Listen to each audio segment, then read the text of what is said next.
Hello, my beautiful, gorgeous dance baby, and welcome to another episode of More Than Dance. Today, we are talking about the after show crash, the post event crash, the post show blues. We're talking about what happens when you're so excited about something and you've prepared so much for it, and then all of a sudden, it's over.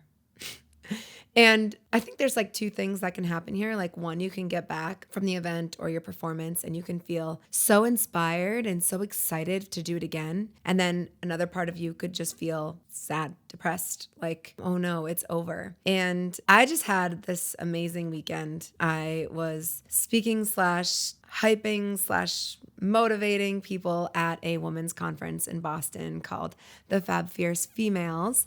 And it was so good that the next day was so hard. And I'm been thinking like, oh man, like why is it so hard to get back to reality? And it's because it's a big, big contrast. So when you do something that is so full of life and so exciting, the contrast of it to potentially what your daily life is very different. So you're getting to experience two of the polar opposite feelings that are on the spectrum of great to not great. And the time frame of those happening within a span of 12 hours. So this is very common for dancers to feel and to go through. This is like one of the most common things that I remember going through when we would finish a recital, when we would finish a competition, when we would have a big showcase that just ended, or even like a traveling dance trip when that would end. Like, I always just remember feeling very sad that it was over and wanting to relive the experience again. And I know this is a common feeling for other people. Well, one, because there's a phrase for it, post-show blues, like that's an actual thing. And two, because in chatting with people that are in the same field as I am, they experience that as well. So what made this weekend so great was everyone was on the same level of excitement. Everyone wanted to up level. Everyone wanted to connect, network, bond, relate. And we were in this room, this beautiful space that was curated for the event in the most beautiful way. And it's kind of like you get into this little bubble of greatness. And it also flew by so quickly. And, you try to make the most out of all the hours, all the minutes that you have together. And I think what makes it extra special is in this case, we were all women, and getting to bond on the level of being a woman in business and working really hard to level up our businesses was, where do you get that? How do you find that? Like, you could go to a meetup group, I'm sure, and you could potentially get that, or you could go to a dance class. But what made this so special was it was so niched down so that all the people coming to it were really going to benefit from the interactions that they were having. And I felt that in my experience as a presenter and as an attendee. And it was even extra special because my Joshie got to be there because he was doing some video work for me and for others. I guess the biggest word, if I could reflect now that I'm talking this out loud and I'm an external processor, I would say it was aligned.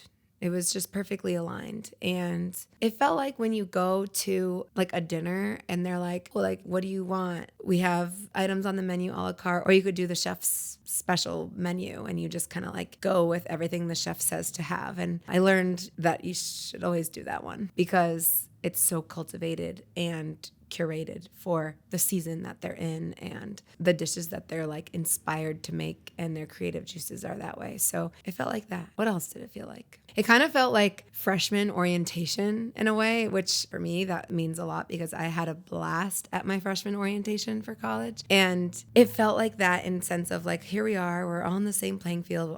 We're all starting school at the same time. We all don't know each other, and we all want to meet each other, and we all want to get excited about what we're about to do for the next 4 years. And it felt like that in a way, and also not in a way, which I'll talk about later. And what else did it feel like? It just felt like high energy, high vibration. It was just so great. So then the event ends and you go back to your life. You go back to the projects that you were working on before you got into like the hustle of getting ready for the event, which in my case was preparing some stuff, having things on hand ready for what I was presenting. And also, one of the biggest things that I was working on was finding proper outfits, proper attire that would highlight the theme of the event and also feel good on my body. So I actually did have some outfits that I felt really great about wearing. And that goes back to the episode on wearing the costume, because it's all relevant. Like when you show up and you're in the costume, you show up a special way. And I was in this decked out like diamond rhinestone suit, and I definitely showed up like very excited to wear that outfit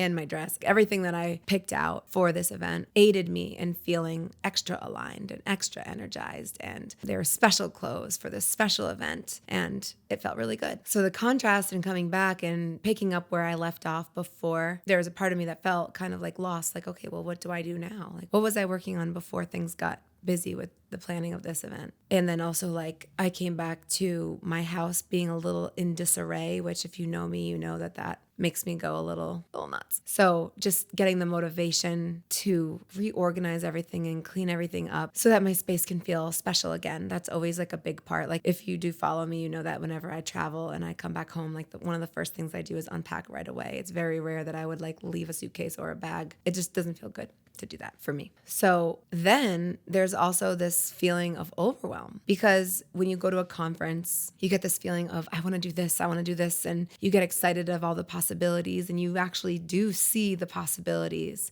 You see real people that you now know personally doing these things, and you're inspired and you're enthusiastic about it. And then you know that everything you want to do takes a lot of effort, takes a lot of time and a lot of concentration and a lot of focus and a lot of also pick one, like the idea of just picking one and moving through that versus like doing it all. So it took a second for me to like sit back and just sit with like, okay, I learned a lot, I gained a lot, and now I want to take one thing forward with me. What is it going to be? I think I'm still meditating on that and trying to figure out like, how can I take this and turn it into action?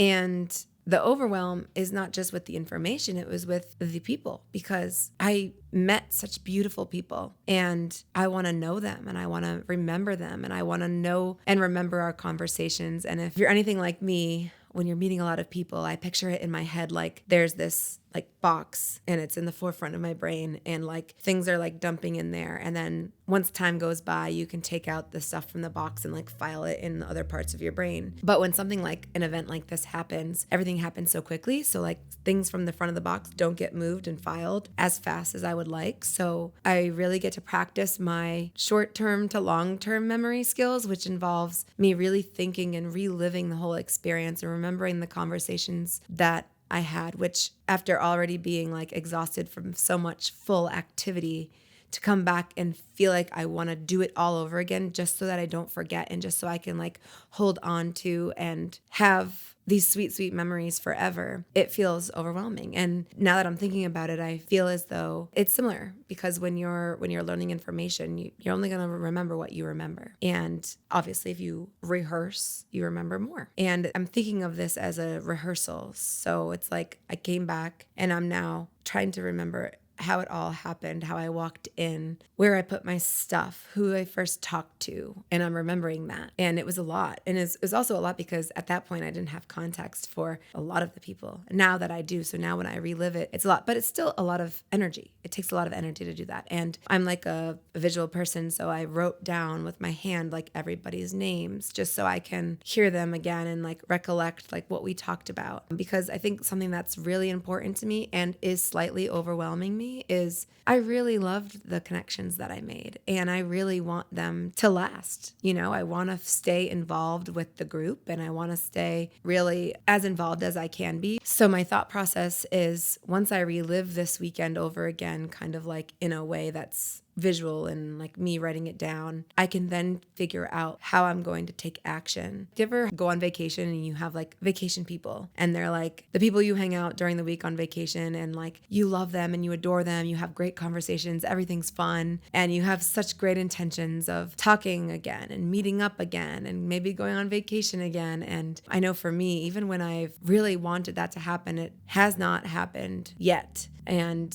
I don't want this to become something that feels like like, oh, these are vacation people in a way, people that I spent a beautiful weekend with and then I never see again. So my due diligence is to take action on like, how can I make it happen that I see even at least one of these people before the next event? And that helps to make me feel a little less overwhelmed. So we're going to go into some other strategies that will help you when you are experiencing a post-event crash. So we can think about why it happens, and that might provide some context. So one is that there's an energy spike and the nervous system is like running on adrenaline, and especially Josh and I, we did not sleep for 2 nights, basically, not on purpose because we both value sleep and understand the importance of sleep, but it's just how it worked out. So our adrenaline was pumping and our dopamine went up, our sense of belonging went up, our inspiration went up, and now it gets to regulate. Then there's the contrast effect, which is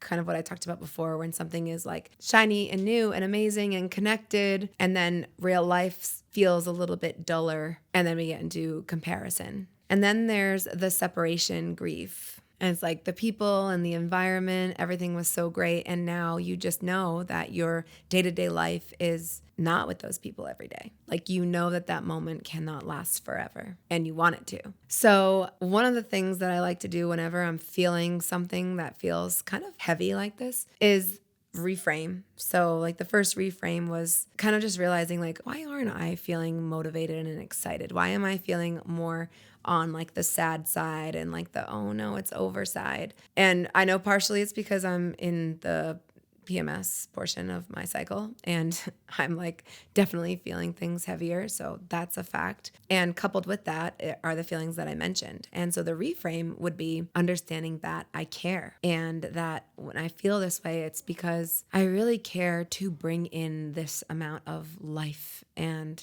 energy into my current life. The crash, the feels, it's proof that what I experienced was real and it was exciting. And it was fun, and it's something that I enjoyed. And the adjustment period is my body literally doing just that, adjusting, going from the high to the not so high.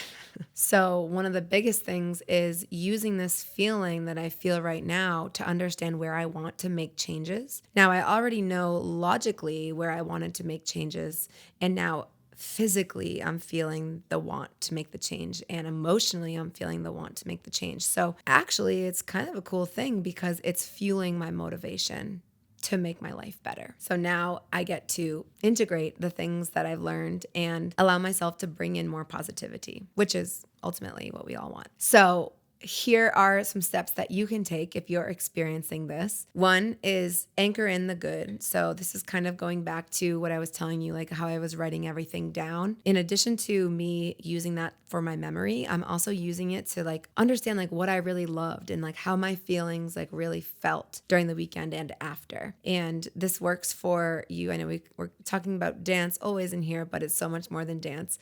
And this is one of those moments. So after a big event that you enjoyed and it's over, understand what was good about it. Like, what did you love? What makes you want to just go back on that stage and do it again? What makes you want to go and just hang out with those people again? What makes you want to go on vacation with those people again? So write down the moments that lit you up and capture the lessons and not just the feelings. And for me, what that looks like is actually step 2, which is bring a piece of that home with you. So how can I allow myself to feel what I was feeling those 2 days on my day-to-day life? How can I bring it home into my current day-to-day? How can I recreate parts of the environment? And for me, one of the biggest things was connection. So how can I continue with the connection of the fabulous, fierce females that I met? And then step 3 would be to channel that energy. And I really struggled with this one. So it's not letting the overwhelm shut you down. And it's really taking that thought or that feeling of, oh, I just want to go to bed and like put a blanket on and watch a show, versus, okay, I'm feeling this because I know I get to do a lot to get my life to where I want it to be,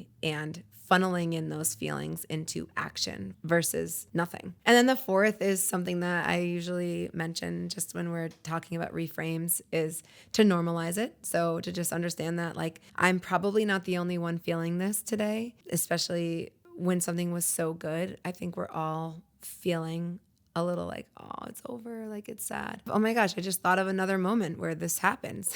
Duh. It's weddings. I think about like all my brides, like once they are done planning their wedding and once the wedding happens, it's like this like post-wedding blues. Like they feel sad. They've been working on this gigantic project of planning a wedding for the last year and a half, 2 years. And all of a sudden in one day, in one 6-hour span, it's over. So just knowing that this is a very normal feeling happening with dancers, with artists, leaders, athletes. I mean, I'm sure after an athlete goes to the Olympics, I'm sure when they get back, they're like, oh, it's over. I mean, I'm curious. Like, I wonder what that is like for an Olympian to get back. And they're just like, well, here are my medals. Guess I better find a spot to put them in my house. I can't imagine what that's like. It probably feels very similar. So the crash does not erase the high, though it is something to just acknowledge and like maybe even clap for yourself. Like your feelings are so real. Like how beautiful is that? Like you're sad that what you were working so hard on is now over. And just this idea that we talk about all the time of like moving through the feelings. The only way forward is through, and acknowledging like, okay, it feels this way today. I know what I want to bring into my life next. And here's how I'm going to do it so that we can stay on track and that we can do what we really want to do. And if that's getting back on stage for you after you get back from a recital or a concert or performance, it's how can I apply myself to be involved with more shows? How can I go on tour? How can I get involved with more dance events so that I get on the stage and in front of people? And that's something now Josh and I are really thinking about, is how can we find ways to do this more, to be involved more. So in summary, step 1, anchor the good. Step 2, bring pieces of it home with you. Step 3, channel that energy, give it an action step. And step 4, normalize it and make it understood that you aren't the only one feeling this. So I hope that this was helpful for you, and I hope that you get to listen to this when perhaps you're experiencing a moment of a crash or something being over that you really wish wasn't over. And if this did help you in any way, it would absolutely mean the world to me if you left a 5-star written review on Apple Podcasts or Spotify. Thank you so much, and I'll see you on the dance floor.